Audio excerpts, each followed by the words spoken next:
Good morning, class. This is your Reader's Workshop. This is where I want you to learn how to fluctuate your voice, change your voice to different sounds with punctuation marks, and also focus on the characters.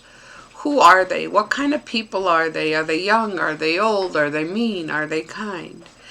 Now, I can pick from fiction to traditional literature. Now, this is really going to traditional literature. This is going back a few hundred years ago. And this is called Huckleberry Finn. You might have seen the movie of it. The original story was written by Mark Twain, but it was adapted, this author went and changed it a little bit, by Virginia Biles. Illustrated, the person who drew the pictures, by Linda Docky Graves. I am Huck Finn. You know about me if you have read The Adventures of Tom Sawyer by Mr. Mark Twain. In that book, Tom and I found a lot of money. Judge Thatcher put the money in the bank to keep it safe for us. Since everyone thought that my pop was dead, the widow Douglas took me to raise. That's the lady that her husband died. She was good to me, but she made me wear proper clothes, nice clothing, and sleep in a bed, because he was poor. He didn't have that before. Pop heard about the money that came back to town to get it, but Judge Thatcher would not let him have it. Pop took me across the river to a cabin. When he left, he locked me in. I got out and decided to run away.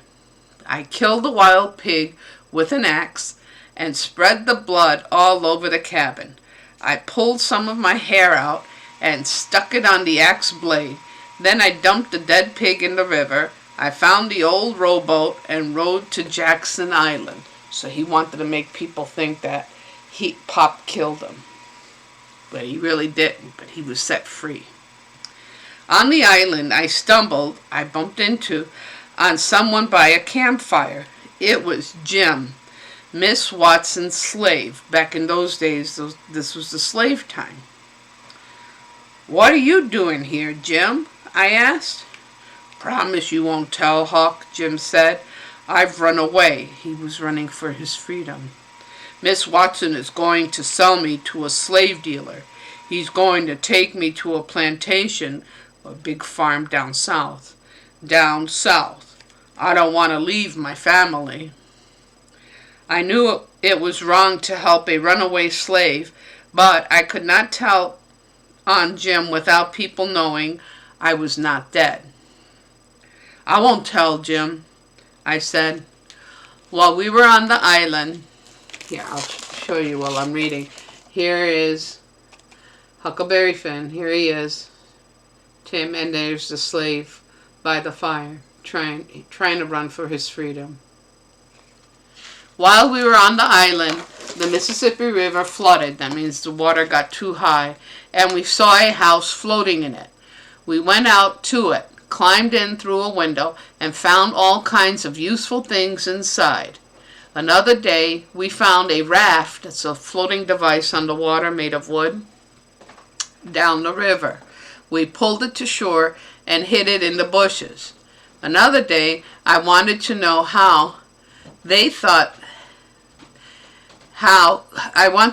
who they thought had killed me.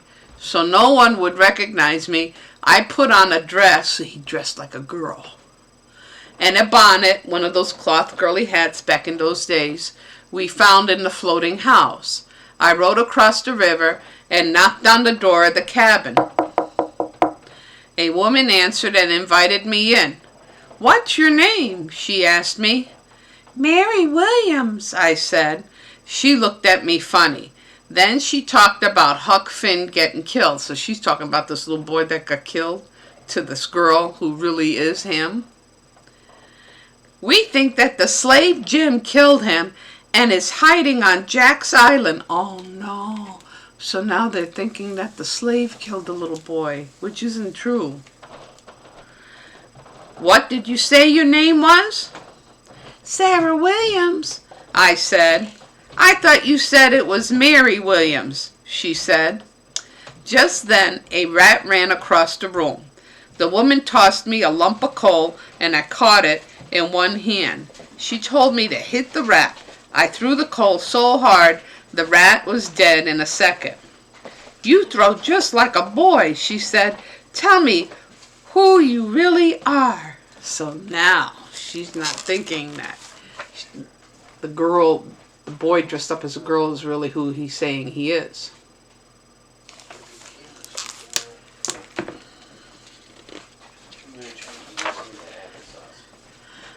I got out of there as fast as I could and rode back to Jim. So he hurry up, got out, and went back to the slave that was trying to run away for his freedom. We had to get off the island before the men came looking for us. "Jim," I called, "they're after us." We piled our things on the raft of floating wood on the water and shoved off down the Mississippi.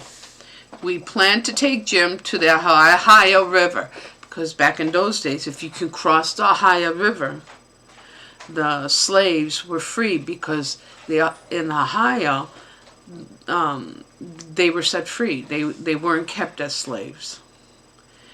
He could go up the Ohio River to free country, to hide from the slave hunters. We tied the raft to a tree and hid it, the tree branches, during the day. Then we fished and slept until it grew dark. At night, we tied a lantern, one of those lights with a candle on it, to a pole in the middle of the raft, rode along and talked or just looked up at the stars. Sometimes I slept, and Jen took my turn watching for boats. It was wonderful living on a raft.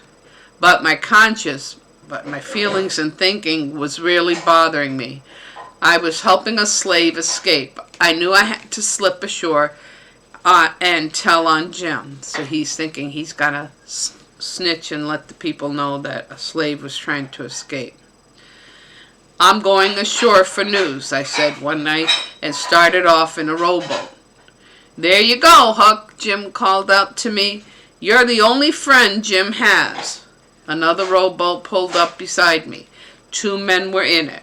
"We're looking for a runaway slave," one man said. "Who's on your raft, black or white?"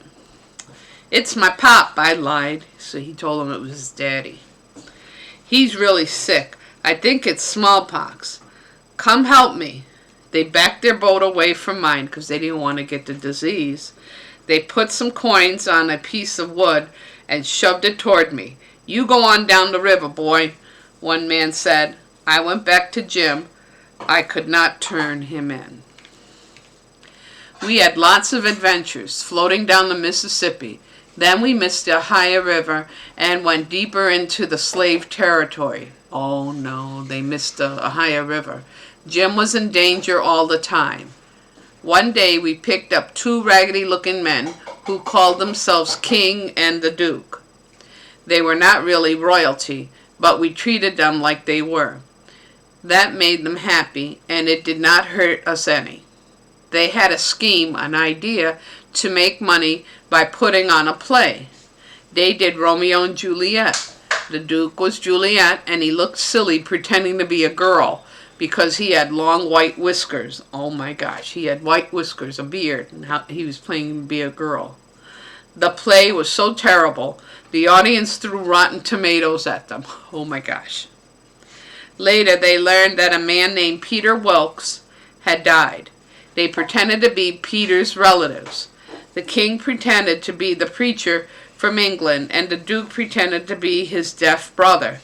They made me their servant, but my English accent was terrible. Peter Wilkes had left most of his money to his 2 nieces, but the king and the Duke took it. So they were making believe he was related to the dead person and got his money that he left behind. Before they could leave, I stole the money back and hid it in Peter's coffin.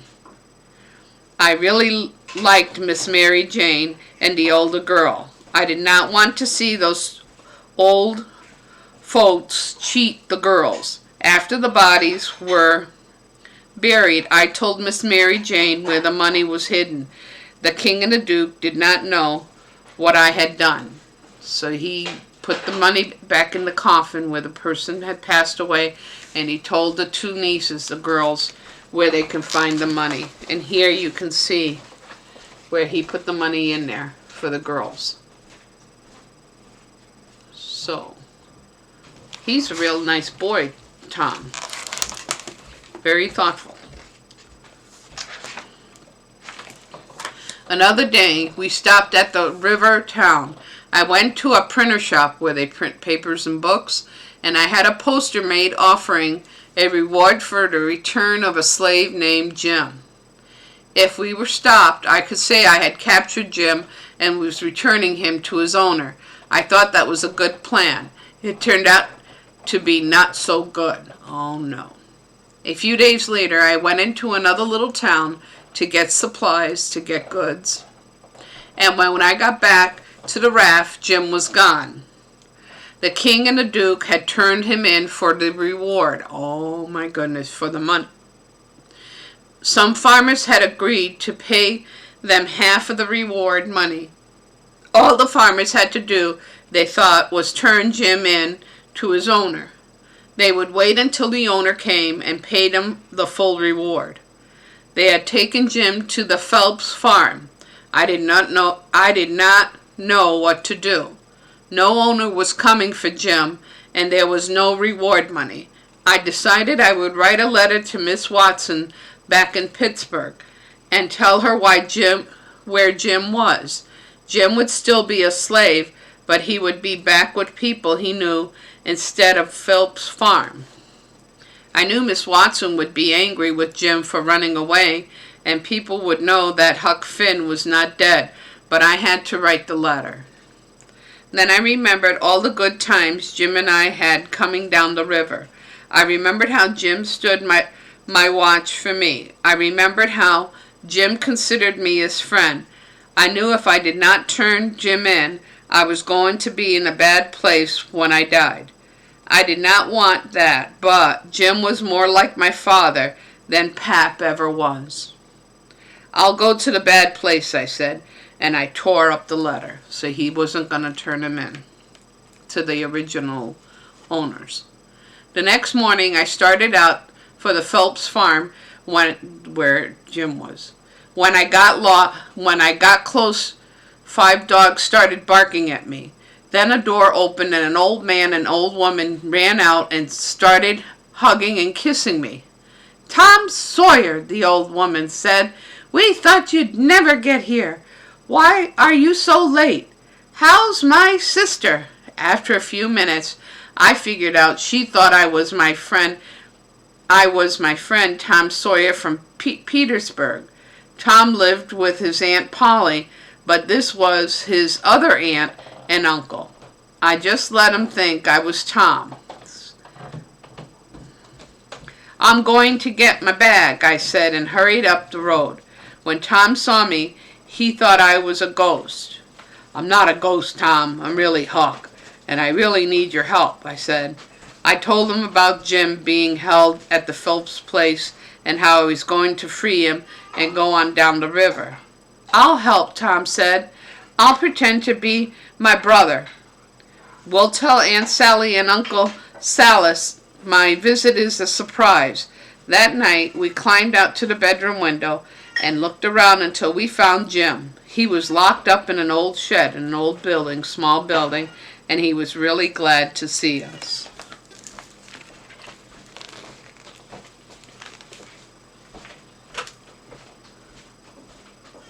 Here's Jim, all tied up.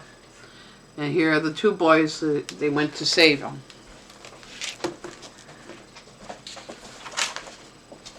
"Let's steal the key to Uncle Silas," I said. "That doesn't have style," Tom said. "It has to be like in the storybooks." Tom liked to read a lot about kings and dukes. I had enough of royalty, but Tom had his way. That night, we climbed out the window and ran for the shed. We dug a tunnel under the shed large enough for Jim to crawl through. "Crawl out, Jim," I called. Just as Jim's head and shoulders came out of the hole, we saw a lantern, a lamp, a light, on the porch of the house. "Who's there?" called Uncle Silas. "Stop or I'll shoot." Jim pulled himself out of the hole, and the 3 of us ran for the fence. I heard a crack. Tom was hit, but he was happy because he had a bullet in his leg. Tom wanted Jim to run for the river, but Jim would not go. You wouldn't leave me, and I'm not going to leave you, he said. Huck, you go for the doctor. I'll stay here with Tom. I went to town and found a doctor and took him to Tom. Tom was really sick with fever, but the doctor saved him. The next morning, the doctor and Jim carried Tom back to the Phillips farm. Aunt Sally was really happy to see Tom alive. She put him to bed, and I sat by him. Did Jim get away? Tom asked when he finally woke up. No, I said. He helped save your life. He's locked up in the shed again. Before I can tell him any more, the bedroom door opened, and there was Tom's Aunt Sally and Aunt Polly from Petersburg. I dove under the bed. Come out from there, Huck Finn, Aunt Polly said. That's not Huck Finn, that's Tom, Aunt Sally said, pointing at me. That's Huck Finn, Aunt Polly said. That rascal in bed is Tom. I was caught. Jim was caught too. Aunt Sally told Aunt Polly that the men were coming to hang Jim. He was a runaway slave who had tried to escape. Jim's freed, Tom said. Miss Matson freed him in her will when she died. Miss Watson died? I asked. While you were pretending to be dead, Miss Watson died, Aunt Polly said. Jim was free. He went back to Pittsburgh to be near his family. Tom went back to Pittsburgh with Aunt Polly, wearing the bullet from his leg on a watch chain. So one of those watches you put on a chain, he put the bullet there too. Aunt Sally wanted to adopt me, but I was not ready to wear proper clothes, nice clothing, and sleep in a bed. I had more adventures ahead of me. So, at least the story ended happy. Jim was freed when his owner put in the will. He was free once she passed away. So at least it was a happy ending. It's kind of a sad story, especially back in the time of slavery. People were treated so unfairly. So, now it's your time to read. Read to somebody or read to someone. If you have no one to read to yourself. Make sure you change your voice for fluctuation, and also think of the characters and how they are in the story. If you don't have a book, go back to Class Tag or the district website and reread one of the stories out loud. Practice makes perfect. So until next time, happy reading.